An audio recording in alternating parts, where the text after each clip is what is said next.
The test is in 4 sections. At the end of the test, you will have 10 minutes to transfer your answers to an answer sheet.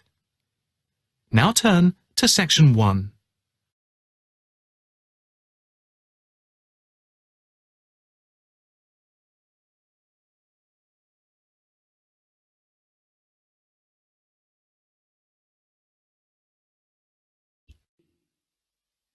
Yeah, he's great. He sounds like a great guy.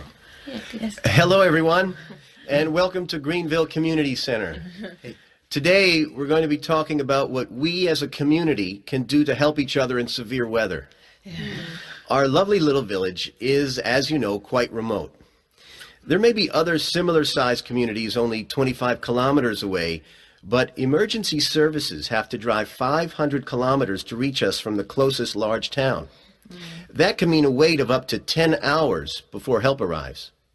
Having said that, we are very lucky in that we've always had our own fire service. And thanks to the arrival of Dr. Jones earlier this year, we no longer have to drive so far if anyone gets sick. What we don't have, and are unlikely to get in the near future, is a weather station. Now, the National Weather Bureau can provide a lot of helpful information and even warn us about severe storms, but they can only do this if they build up a database of information. And to do that, they need local help. That means us.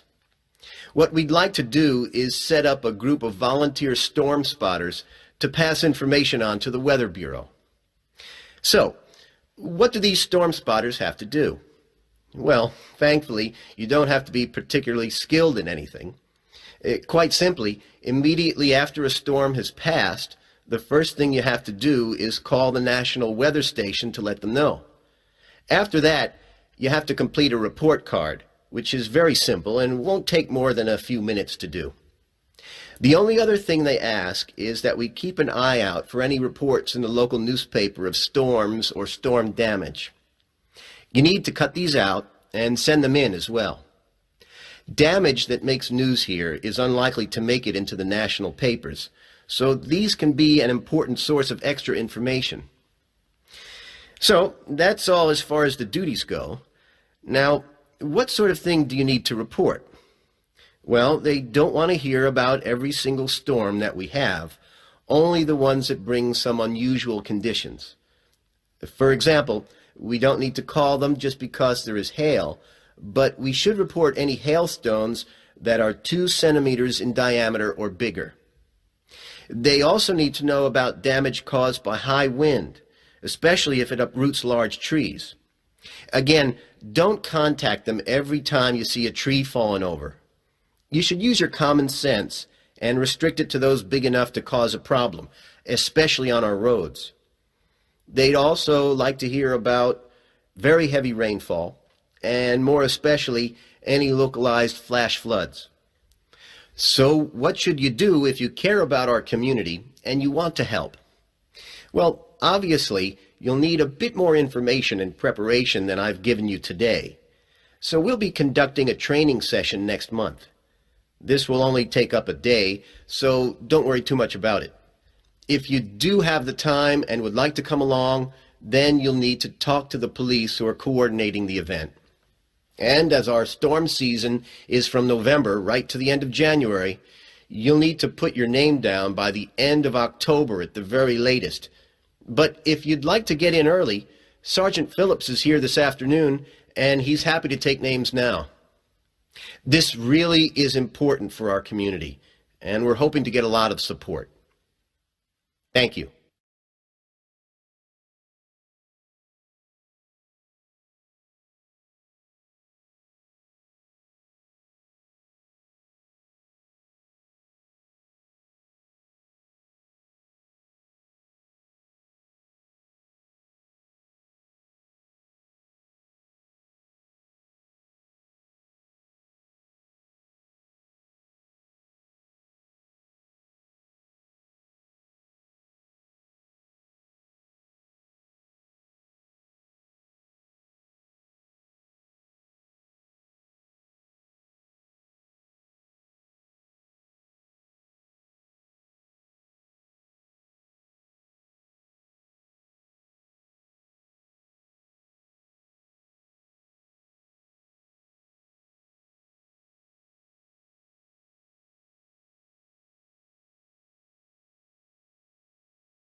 Section 2.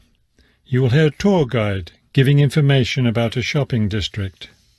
First, you have some time to look at questions 11 to 15 on page 6.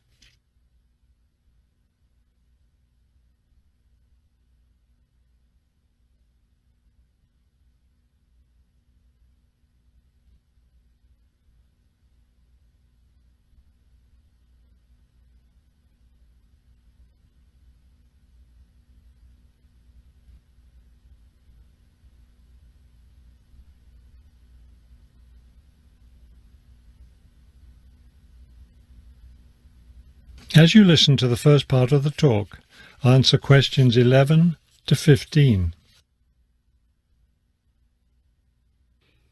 This afternoon, we'll visit the city's shopping district. Several blocks in the area are closed to car traffic, and I know you'll enjoy walking around there. I'd like to give you an overview of the district now, since you'll be on your own once we get there. You'll see on this map here that the shopping district consists of 2 streets, Pear Street, which runs north and south, and Cherry Street, which crosses Pear Street right here. Let's start our tour here on Pear Street, where the star is. This star marks the Harbor View Bookstore. It's very popular among locals as well as tourists. You can buy a range of books of local interest, as well as a variety of magazines and newspapers. It's directly across the street from the city library, which is also worth a visit. It's in one of the oldest buildings in the city and contains, among other things, an interesting collection of rare books. Now, moving up Pear from the bookstore toward Cherry, the next building on the left is the Pear Cafe. You'll notice it's right on the corner of Pear and Cherry Streets. It's a great place to relax while enjoying a delicious cup of coffee or tea. You can talk with friends or read quietly. They have a variety of books and magazines available. From the windows of the cafe, you can look right across Cherry Street for a lovely view of city gardens. It's a rather small garden, but it contains a variety of exotic plants and flowers. Let's leave the cafe and cross Pear Street. On the opposite corner, we're at Caldwell's Clothing Store, which you might also want to visit. They sell both men's and women's fashions from countries around the world. Continuing down Cherry Street, the next building on the right after Caldwell's is the souvenir shop. Stop in here to get maps and books about the local area, as well as t-shirts and postcards with pictures of the city. Now, we cross Cherry Street and we're at the Art Gallery, one building down from the corner. Here you can see, and of course purchase, many fine paintings and sculptures by local artists. Let's keep going down Cherry Street toward the harbor. On the left, right after the gallery, is Harbor Park. It's a lovely place, and it's certainly worth spending some time there. Before you hear the rest of the talk, you have some time to look at questions 16 to 20 on page 7.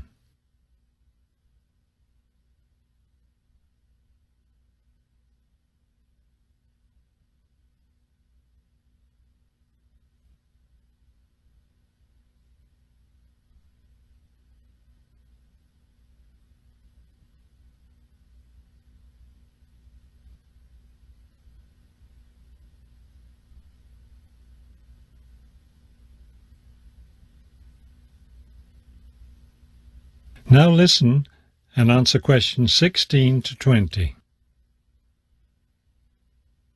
Harbor Park was built on land donated to the city by Captain Jones, a lifelong resident of this city. Captain Jones designed the park himself, and it was built in 1876. Exactly in the center of the park, a statue of Captain Jones was erected, and it's still standing there today. It shows Captain Jones on the bow of his ship. After viewing the statue, you can follow the path that goes through the woods just behind. It will lead you to a lovely garden, in the middle of which is a fountain. This is a nice place to enjoy a few quiet moments. If you still feel like walking, continue on to the far end of the garden. There, you'll find a wooden staircase, which will take you down to the harbor. You might enjoy the view of the boats from there. There's also a walking path along the water, which will eventually bring you back up to Cherry Street. You can see that there's plenty to do in this part of the city. The bus leaves at 1:30. That is the end of section 2. You now have half a minute to check your answers.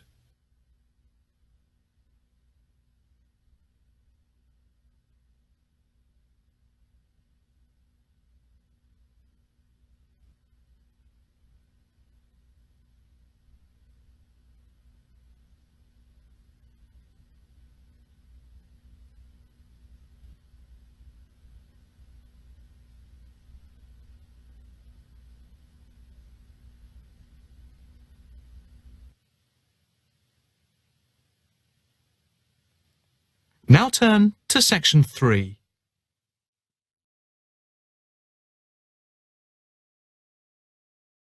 Section 3. You will hear a female and a male student talking to a female tutor about a self-evaluation form.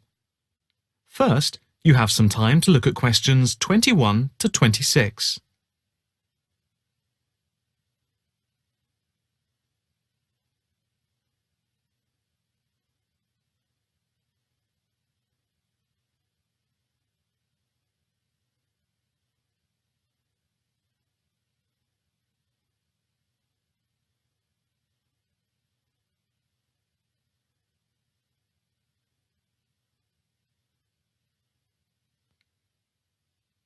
Now listen carefully and answer questions 21 to 26. Now, Mark and Anna, I have to say that I thoroughly enjoyed your joint presentation on the application of robotics in a non-industrial setting to the group on the 2nd of December, and it is clear that you have both devoted quite a lot of time and effort to it. Have you had a chance to fill in the self-evaluation form for the session? Yeah, we have. So, Mark, what do you think overall? Well, generally I felt the presentation worked very well. In fact, we seemed to hold the attention of the others throughout. And the pace of delivery was fairly even, as were the range of activities we organised. I agree with Mark, but I'm not sure we were comprehensive or academic enough. No comment, really, except that I don't think there was any question of it not being thorough. I think we were a bit too chatty and too jokey at times, rather than formal. OK, what do you think were the best areas? And which do you think can be improved on? Well, everything could have been improved on. I felt very good about the handouts. We'd spent a lot of time putting them together.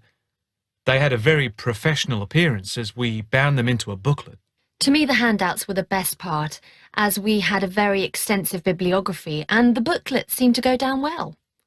The booklet you did for the handouts certainly showed you had done a lot of work. But I think that you put too much material into it, and people got distracted by it. Perhaps you could have cut the handouts by about a third. I see. When I come to think about it, maybe you're right. OK. But there were times in the middle of the presentation where things did go a bit astray. I think that was my fault when I got the PowerPoint slides out of sequence and I had difficulty getting back on track. I also think we rated our technical ability too highly, especially when operating under pressure. I had never done a presentation with technical equipment before, so it was a steep learning curve for me in particular. Yes, I think you could have done with a bit more practice with the equipment beforehand. Before you hear the rest of the conversation, you have some time to look at questions 27 to 30.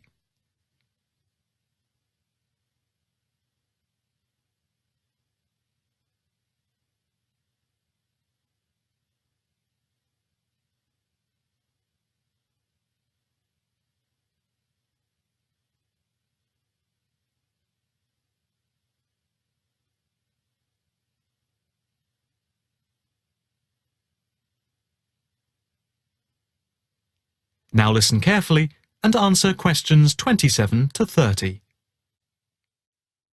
What about the next item on the feedback form? The aims and objectives. I think they were very focused and we followed them through well, I think. We wanted to show how Europe was lagging behind other areas of the world. Yeah, I think they were clearly set out. Yes, agreed. No comment there. The diagrams and charts were appropriate. Yes, I have put that too. They did work well in helping to illustrate and break up the presentation by cutting down on the number of words and text on the screen. What about delivery? Well, I think our performance was average. It was difficult to coordinate speaking and presenting the material at the same time. I was quite self-conscious of what I was doing.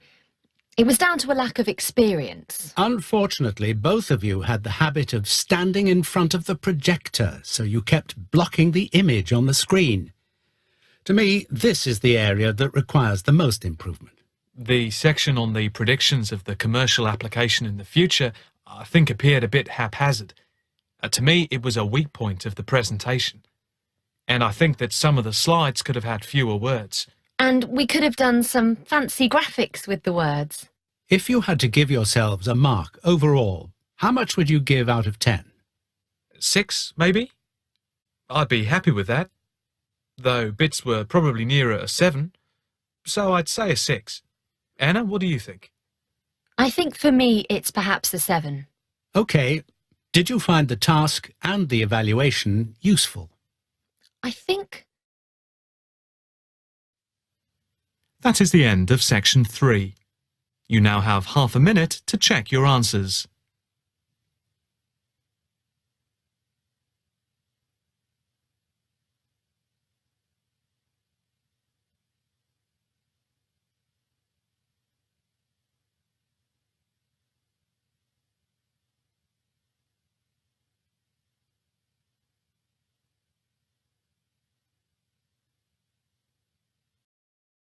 Section 4. In this section, you'll hear a lecture about Iron Age in Britain. First, you have some time to look at questions 31 to 40.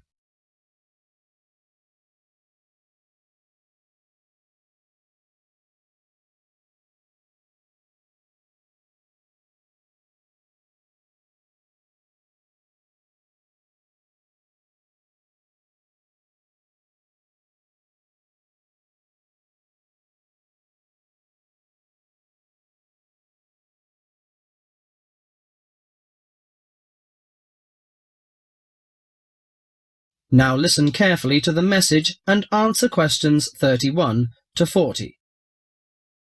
Good morning, ladies and gentlemen. Today I'm going to introduce to you a special age in Britain, the Iron Age. People at that time, you may be surprised to hear that, seem close to the men and women of today, because archaeologists discovered that they tried to vary their diet, improve their homes, and follow fashions. The period known as the Iron Age lasted in Britain for about 800 years, from 750 BC to 43 AD. There had been several dramatic changes by the end of the Iron Age, including coinage, wheel-thrown pottery, etc.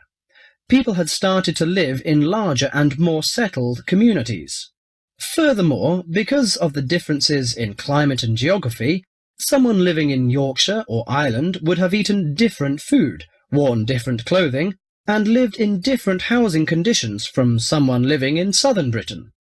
Caesar commented that Britain was a land of small farms, and this has been proven by the archaeological evidence. Since Iron Age society was primarily agricultural, it is safe to presume that the daily routine would have revolved around the maintenance of the crops and livestock. Small farmsteads were tended by and would have supported isolated communities of family or extended family size. They produced enough to live on and a little extra to exchange for commodities that the farmers were unable to provide for themselves. For those farms, harvested crops were stored in either granaries that were raised from the ground on posts or in bell-shaped pits 2 to 3 meters deep. Some 4,500 of these storage pits have been found within the hill fort interior at Danebury in Hampshire, and if they were all used to store crops, this would have essentially made the site one large fortified granary. Although the archaeological evidence shows that cattle and sheep would have been the most common farm animals, it is known that pigs were also kept. The animals would have aided the family, not only with heavy farm labour in the case of the cattle, such as the ploughing of crop fields, but also as a valuable form of wool or hide and food products. Horses and dogs are also observed in the archaeological evidence from both faunal remains and artefacts. Horses were used for pulling 2- or 4-wheeled vehicles, carts, chariots, while dogs would have assisted in the herding of the livestock and hunting. Besides agriculture and stock raising, the architecture in Iron Age is also worth mentioning. A very well-preserved settlement has been discovered at the site of Chislester in Cornwall. It was made up of individual houses of stone, with garden plots. In Wessex, the typical building on a settlement would have been the large round house. All of the domestic life would have occurred within this. The main frame of the round house would have been made of upright timbers, which were interwoven with coppiced wood, usually hazel, oak, ash, or pollarded willow, to make wattle walls. This was then covered with a daub made of clay, soil, straw, and animal manure that would weatherproof the house. The roof was constructed from large timbers and densely thatched. The main focus of the interior of the house was the central open hearth fire. This was the heart of the house to provide cooked food, warmth, and light. Because its importance within the domestic sphere, the fire would have been maintained 24 hours a day. Beside the fire may have stood a pair of fire dogs, such as those found at Baldock in Herefordshire, or suspended above it a bronze cauldron held up by a tripod and attached with an adjustable chain. The ordinary basic cooking pots would have been made by hand, from the local clay, and came in varying rounded shapes, occasionally with simple incised decorations. As for eating, bread would have been an important part of any meal, and was made from wheat and barley. The dough would have then been baked in a simple clay-domed oven, of which evidence has been found in Iron Age houses. The barley and rye could also have been made into a kind of porridge. In addition to this, the grain was also fermented to make beer, and the surface foam that formed was scraped off and used in the bread-making process. The interior of the house was an ideal place for the drying and preservation of food. Smoke and heat from the constant fire would have smoked meat and fish, and would have dried herbs and other plants perfectly. Salt was another means of preserving meat for the cold winter months, but this was a commodity that could not be made at a typical settlement. Well, you can see that Iron Age people lived a decent life, didn't they? I'm going to introduce their culture and leisure time next time. Thank you. That is the end of section 4.